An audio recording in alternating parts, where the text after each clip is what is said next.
All right, first thing about a rectangle is that a rectangle is a parallelogram. Okay, a rectangle is a parallelogram. So all parallelogram properties apply.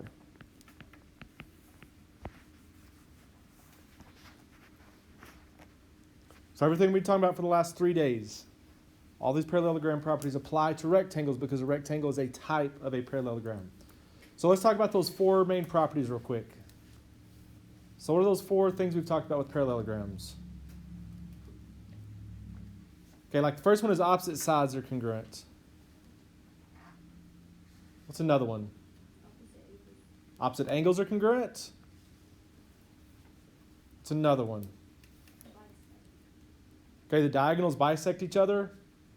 And another one that you just now used on your quiz with the angles in there. Okay, good. Consecutive angles are supplementary, so angles right next to each other add up to 180. So all of those 4 properties we've talked about of parallelograms apply to rectangles. Now, let's talk about, so let's draw a rectangle.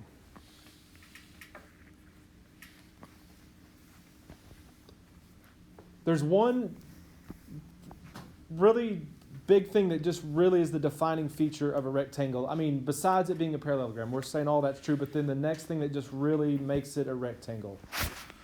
What do you think is the most defining feature of a rectangle, besides it being a parallelogram? Is what? Exactly, okay.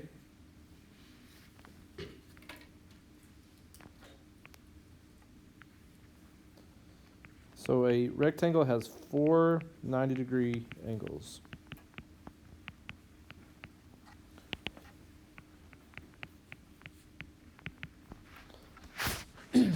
Okay, I want you to see this. All right, think about the word rectangle. Okay, think about the word rectangle. It's made up of 2 parts. So what's the prefix part of rectangle? Okay, rect. And I mean, that's not like what we would say today or what we would have said 3 years ago about, being rect, whatever. This means something different. So obviously the last part of that is angle. But the prefix to the word rectangle is rect. Have you ever heard the word rectify? Somebody ever heard the word rectify? Do you know what the word rectify means in general? So if you rectify something, what you do when you rectify something is like, let's say you've done something bad to somebody and you've decided, you know what, I messed up. I need to go make that right with that person. It's you going and you making it right with them. Okay? So that's what the word rect means. It means to make right. And so that's what is happening here is rectangle means all the angles have been made right. All the angles have been made right angles. So that's what makes it a rectangle. All the angles are 90 degrees. They've been made right. Okay? Now another property that's true of rectangles, okay, is talking about their diagonals. Now in general, in a parallelogram, what have we said about the diagonals? That they bisect each other. And actually we're gonna talk about that on number 4 here. But in a rectangle, there's more than it just bisecting it. In a rectangle, the diagonals, let me say it like this. Okay, the 2 diagonals are congruent. The 2 diagonals are congruent. So what that means is, like, let's say that this whole diagonal right here is 30 feet, okay? The whole diagonal running this other way is going to be 30 feet also. It's hard for me to write that over the top of each other. Hard to really show that, but, or maybe I should do it like this. I don't know. Okay, this whole diagonal is 30, and then this whole diagonal. Yeah, it's just a mess. There's no way to do that very good. They're both the same length. Okay, the whole thing is the same length. So, on the 4th point here, it's kind of a combination of that new property right there on 3 and one we've already talked about. But it is that, again, in a rectangle, the diagonals bisect each other, which this is just a property of a parallelogram, but it kind of adds a new little flavor to this. So like, let's say that this whole diagonal is 30, and obviously this diagonal would be 30. So how far is it going to be from here to here? If the whole thing is 30, from here to here, how far is it from here to here? 15. It's going to be 15. How far is it from here to here? It's 15. How far is it going to be from here to here? And how far is it going to be from here to here? It's 15. Okay? So what ends up happening in a rectangle is that it ends up making, well, let's just think about this. Okay, so let me just do it like this. Okay, that triangle that I just shaded in right there, what type of triangle is that?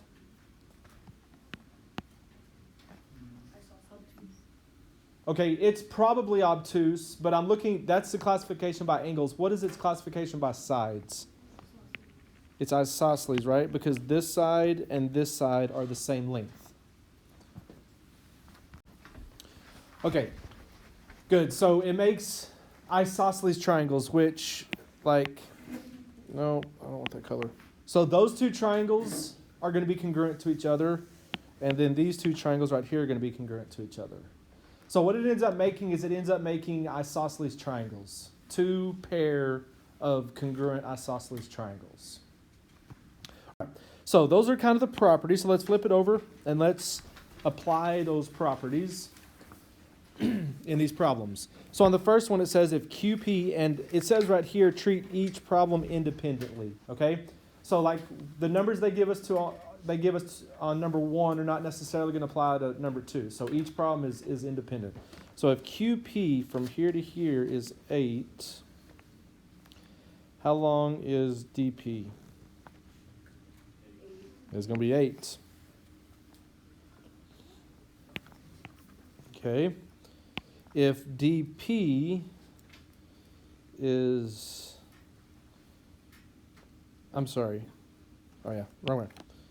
DP is 32. How long is AQ? 64. Okay, good. Because if that's 32, this is 32. I mean, they'll all be 32, but really all I care about is this. So 32 and 32, that's going to make 64. Good. All right. Next, it says if DP is 4x plus 1, and PA is x plus 13, find DP. So what's going to be true of those two segments right there? They're congruent. Yep, sorry. They're congruent. Again, it's going to make this isosceles triangle. So we're going to have 4x plus 1 equals x plus, it's like literally right above there. X plus 13. Okay, subtract x on both sides. You get 3x plus 1 equals 13 minus 1. 3x equals 12, divided by 3. And x equals 4. Now this does not say x equals, it says dp equals. So dp is 4x plus 1. Now I know what x is. I know x is 4. So I'm going to take this 4, plug it in right there. And, yep. 4 times 4 is 16. 16 plus 1 would be 17.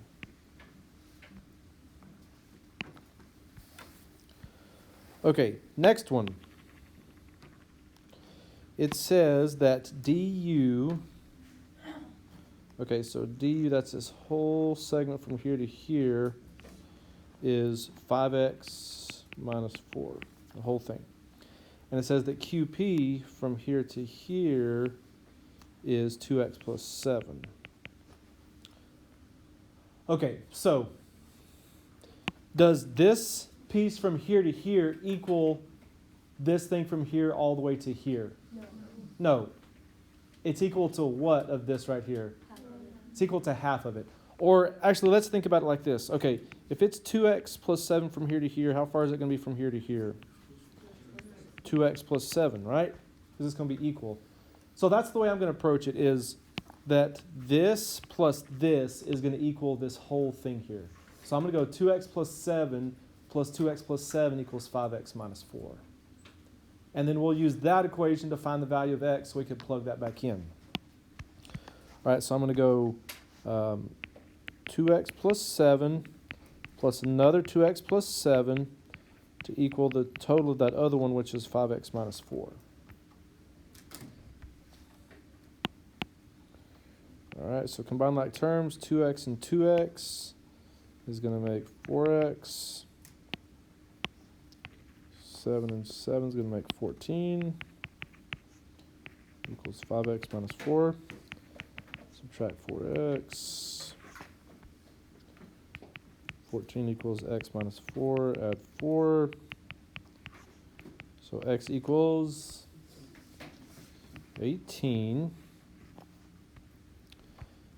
Now again, this is not asking for x, it's asking for du. So I'm going to take this 18, plug it in right there. So what's 5 times 18? And 90 minus 4 is going to be 86.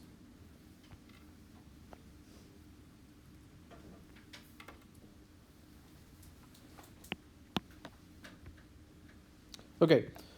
Number 5, it says angle 8 is 32 degrees, and how big is angle 6? Okay, so these are all rectangles. So what do I know about this entire angle right here? It's 90 degrees. That's really the defining feature of a rectangle, is that the angles are 90 degrees. So if that whole angle is 90, that angle is 32, how am I going to find that angle? 90 minus 32, yes, which is 58.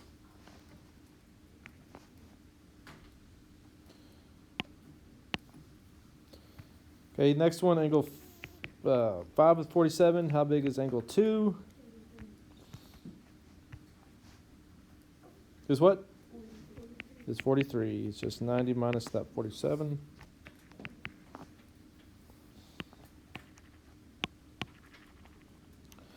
Okay. You can do it. All right, on the next one, it says angle 2 is 12x plus 4. Have to write microscopic there to fit that in. And angle 5 is 16x minus 26. Okay, so again, what do I know about those two angles together right there?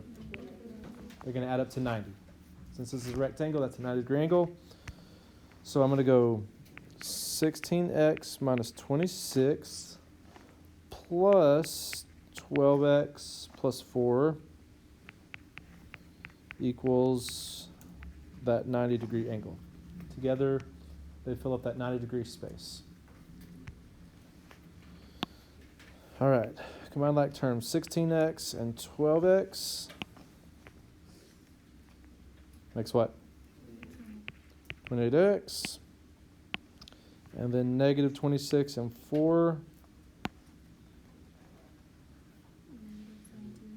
makes negative 22 equal to 90. Add 22. So 28x equals 112 divided by 28.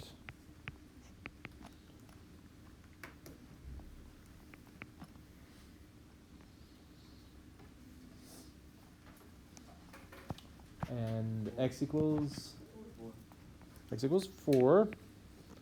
Now again, it's asking for angle 3. Okay, so here's what we're going to do. It's asking for angle 3 right here. Yeah, this thing's taking forever. Okay, so that's angle 3. That's actually going to be equal to another angle up here. What angle is that going to be equal to? To angle 2, right? 3 and 2 are going to be equal because this is an isosceles triangle. And these base angles right here, I mean, if you like turn it sideways, think about it as these as the base angles, those two are going to be congruent. So if I know how big angle 2 is, I'll know how big angle 3 is because they're congruent. For angle 2, it says that angle 2 right here is 12x plus 4. So all I'm going to do is take this 4 and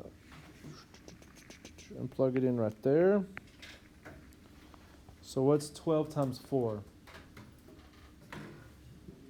And 48 plus 4. So angle 2 is 52. And so if angle 2 is 52, angle 3 is going to be 52 degrees as well.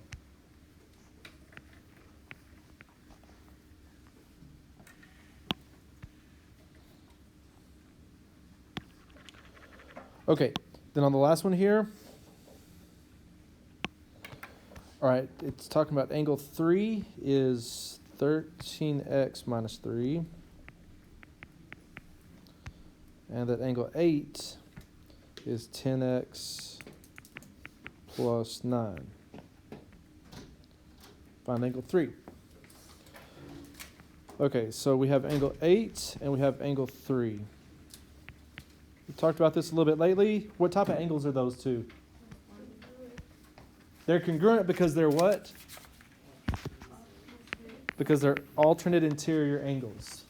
And remember, alternate interior angles of parallel lines are congruent, and those are parallel because this is a parallelogram. So this angle and this angle are just congruent to each other. So I'm going to set that equal to that, solve for x. So I'm going to have 13x minus 3 equals 10x plus 9.